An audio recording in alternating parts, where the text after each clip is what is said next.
Hello, everyone. Welcome to our Sunday School Teacher Workshop. Here we are on session 3 of this particular unit titled Reconciliation, pulling from the Hosea scroll. I have retitled this lesson, A New Exodus Brings a New Wedding.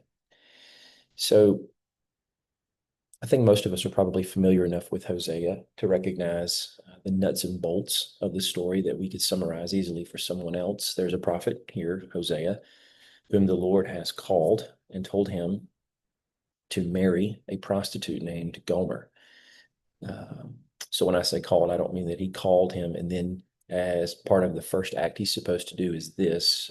It's not necessarily important to have to tease all that out, but nonetheless, point being is that over the course of the movements of the scroll, here we have Hosea attempting to try to live with a promiscuous woman who he does sire children through.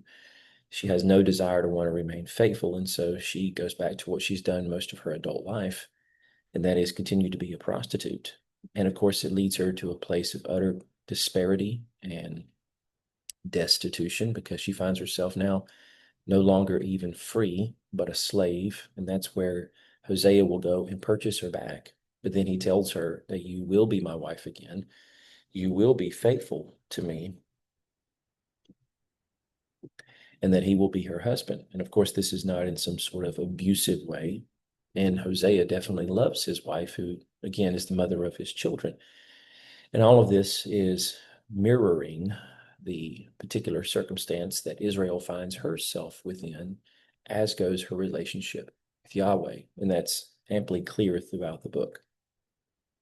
So, what I'm trying to do through this little synopsis here is in the one Sunday that we get to touch on the book of Hosea, while there are many things that we could look to in this book, I think in keeping with how we've been walking through the material here, First and Second Kings, again, as my approach with Jonah was last week, so we will do with this particular book, an attempt to try to explain not only the purpose of what's going on here, but how this fits in with respect to the larger picture here.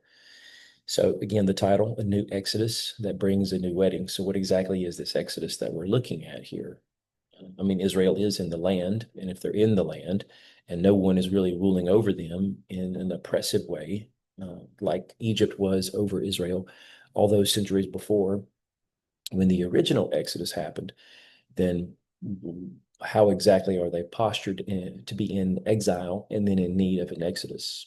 And I just point back to the fact that as we've continued to talk through this, Israel is experiencing something of a spiritual exile. And I think that's appreciable by virtue of what we look at when we see the book of Judges. And in the book of Judges, it's quite clear that Israel is not following Yahweh um, as faithfully as they should. There's this cyclical pattern of being faithful once God raises up a messianic judge, a deliverer who helps rally the people, not only for the sake of winning an army, or I'm sorry, winning a war with an army that's raised, but to continue to lead them faithfully in what their covenant responsibilities are.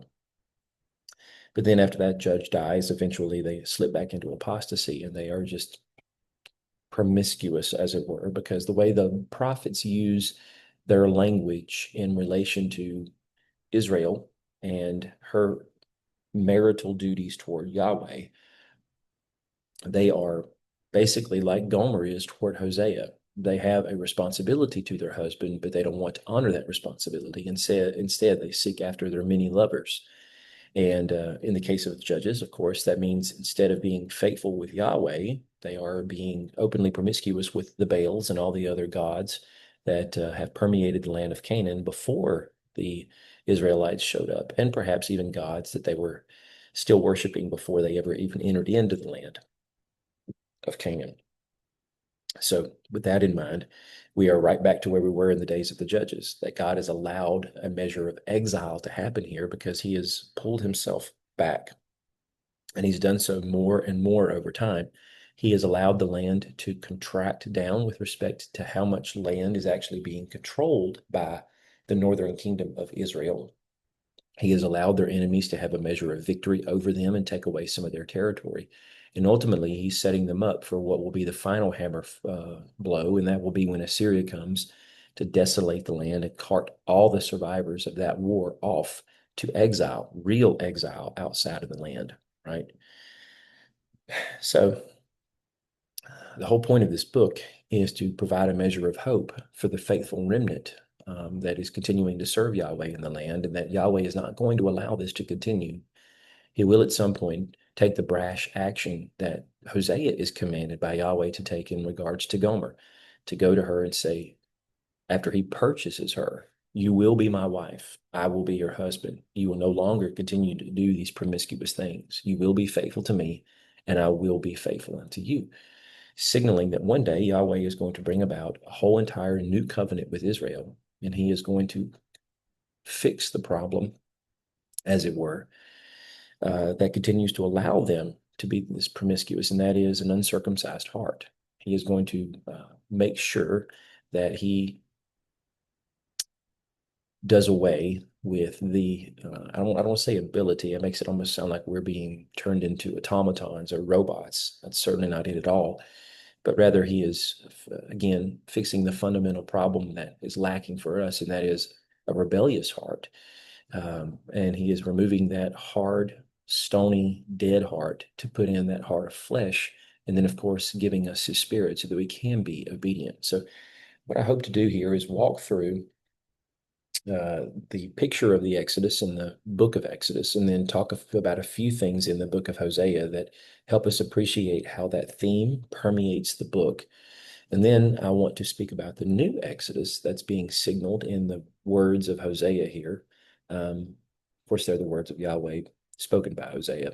And then ultimately, what this new marriage is going to mean for Israel. So, to just get the facts straight regarding the first Exodus, there was deliverance through water, of course, that moment when they crossed through the Red Sea. We're all familiar with that.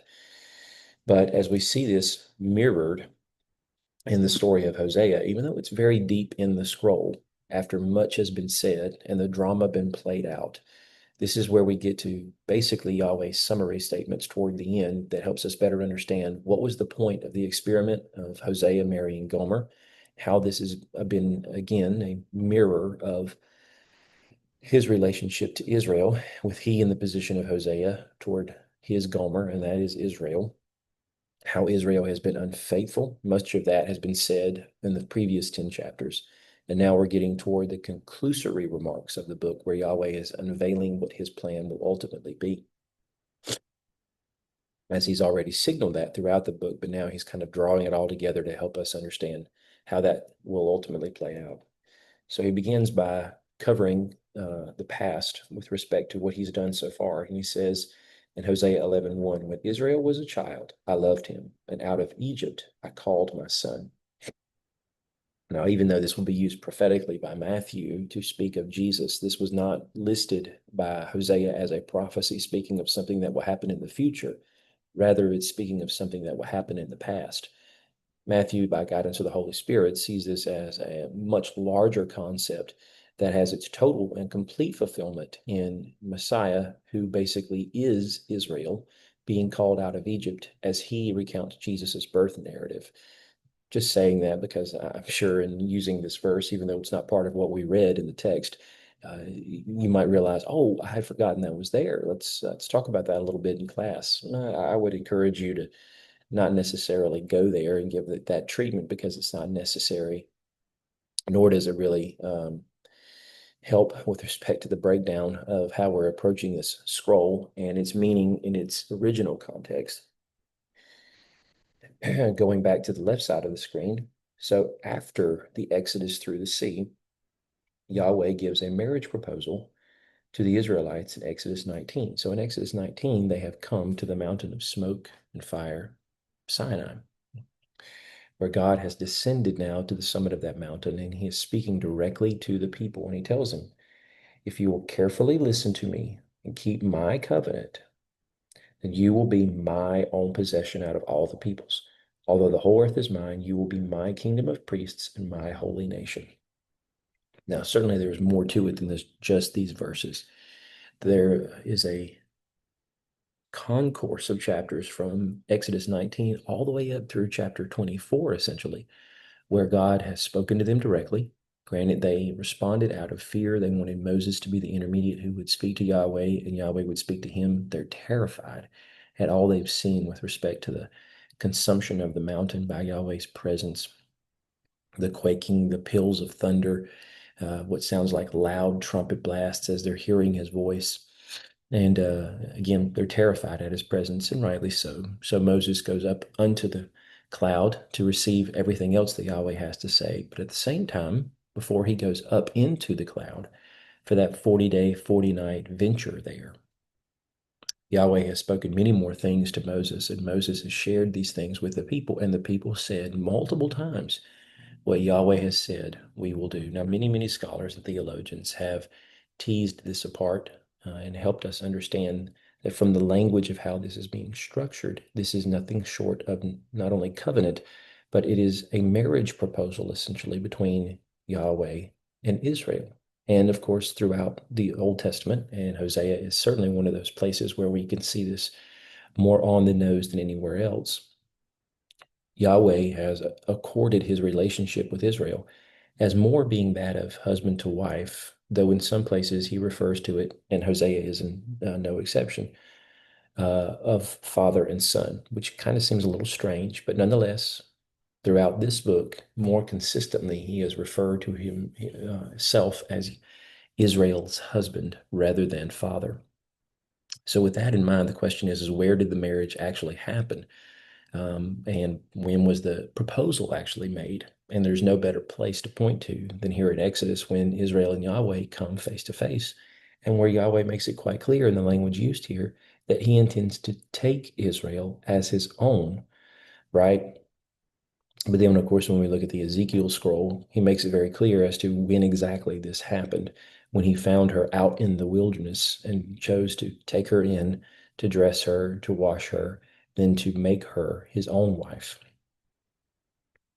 So when we think about the idea of this marriage proposal, when we go over to Hosea, we see something very simple, I should say very similar here in Hosea chapter 12, when this is what Yahweh says, I have been the Lord your God ever since the land of Egypt, and I will make you live in tents again, as in the festival days. So this is just an echoing back to that moment when out of Egypt he pulled Israel, then brought her to himself, and they lived festively in tents. Now, I think the language here might bear a little bit of extra explanation.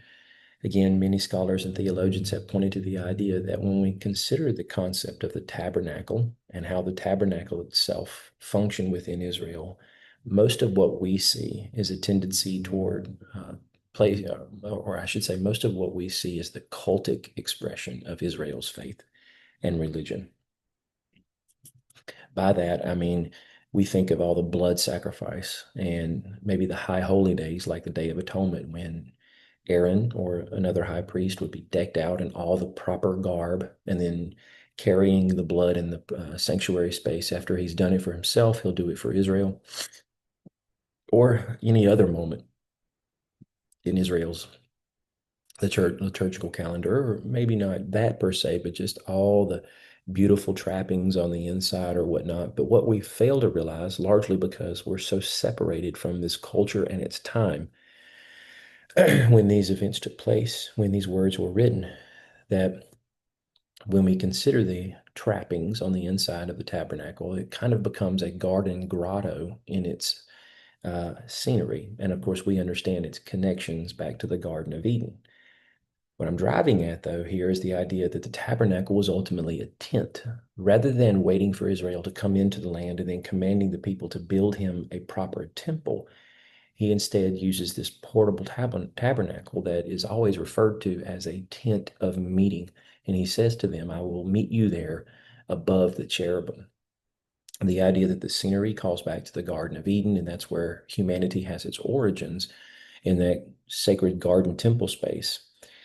That what this is essentially, if we consider the idea that Yahweh and Israel are married, and that Israel has its origins as being a nomadic people, starting with Abraham, who lived his entire life after he left Mesopotamia and came over to Canaan to settle the land that God promised him in tents. And the same can be said for Isaac and Jacob. They never settle down anywhere.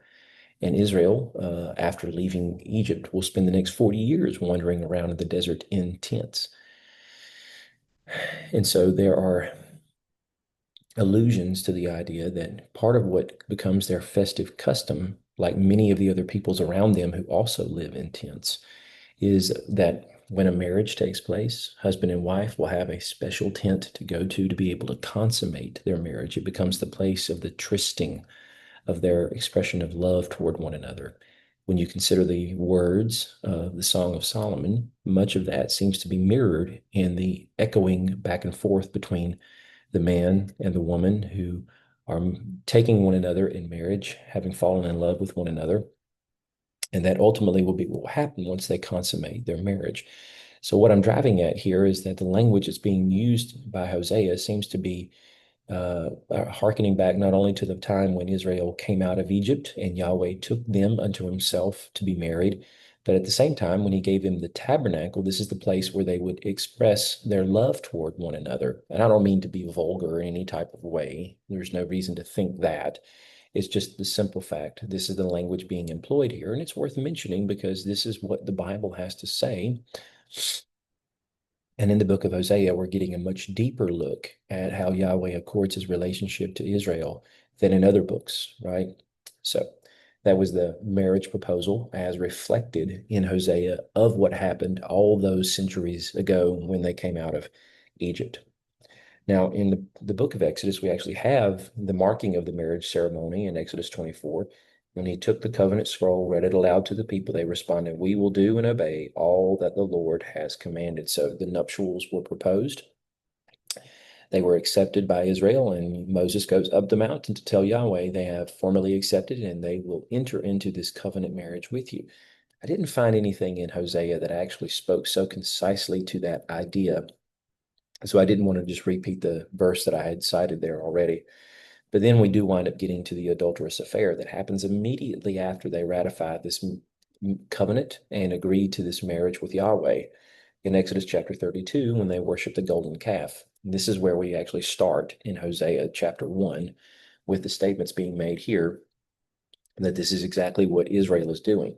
The land is committing blatant acts of promiscuity by abandoning the Lord.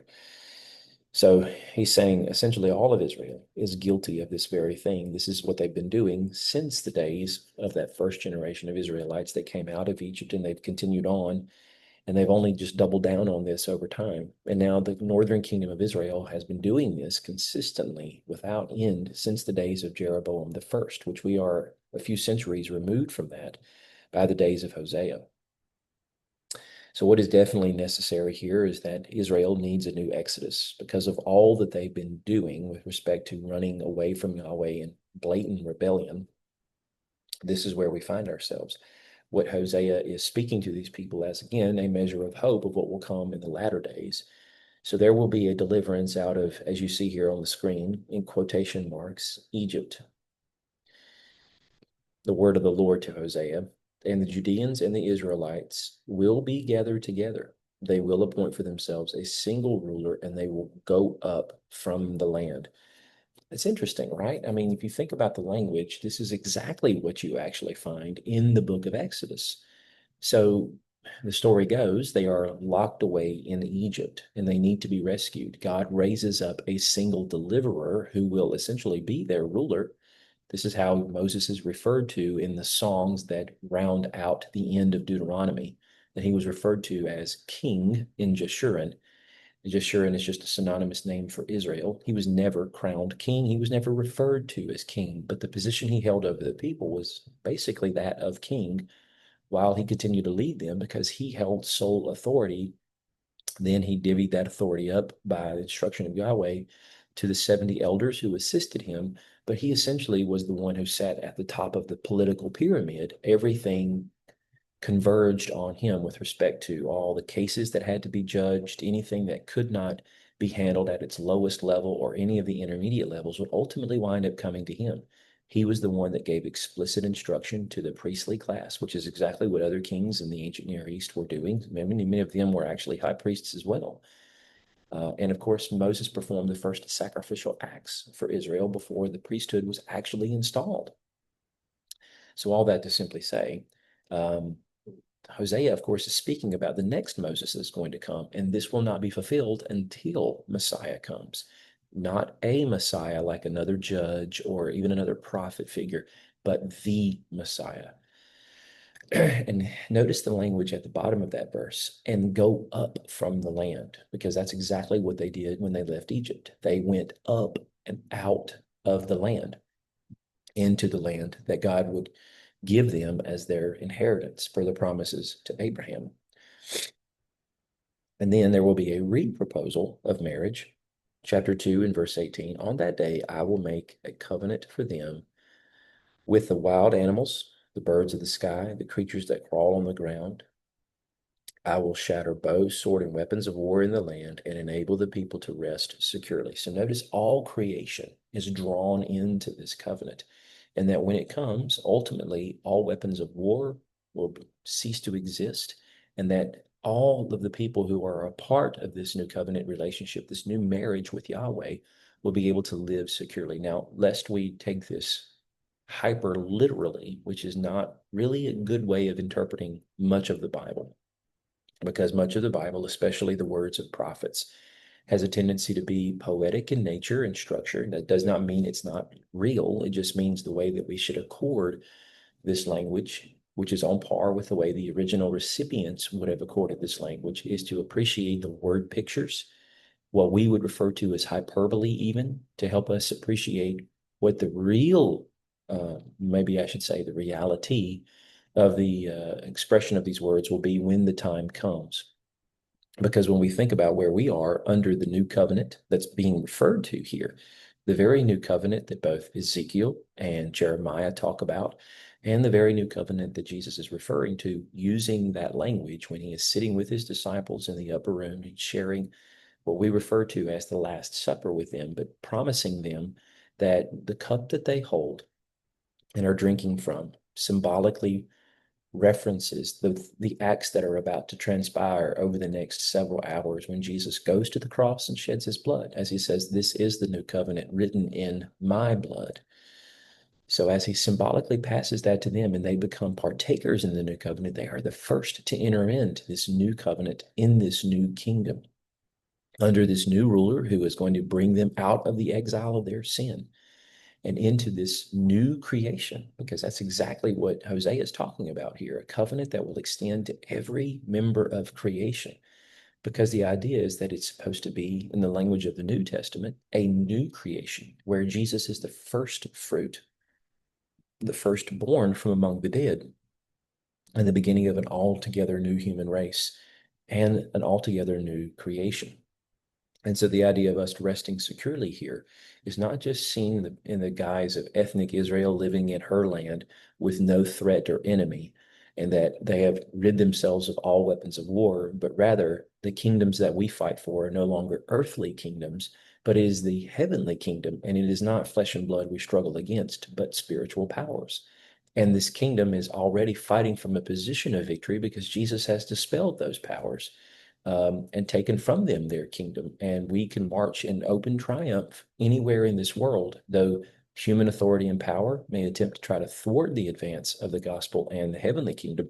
There's no way they can. No matter how much they try, they'll never be able to stop it. So then we get into the new marriage ceremony. Also in Hosea chapter 2 and the following verses from what we just read. I will take you to be my wife forever. I will take you to be my wife in righteousness, justice, love, and compassion. I will take you to be my wife in faithfulness. Wife, wife, wife, and you will know the Lord. So the purpose behind this is, of course, the idea that essentially, as I said before, there will be a new union between Yahweh and his new people, which these new people are not exclusively Gentile, but they're not exclusively Jewish either.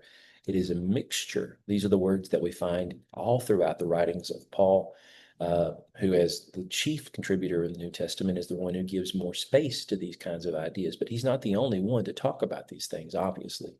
But probably the most obvious place to refer to would be Ephesians chapter 2, where he talks about how this dividing wall of hostility has finally come down between Jew and Gentile, and we are together one, which is the language of marriage, right? And we are together one in him, which as his bride, which also is how Paul refers to the church. We have been taken by him. All right. So let's talk about what this new marriage is supposed to accomplish. It's supposed to bring ultimate healing from Hosea chapter 12, part of our selected text. I will heal their apostasy and will freely love them, and my anger will have ultimately turned from them.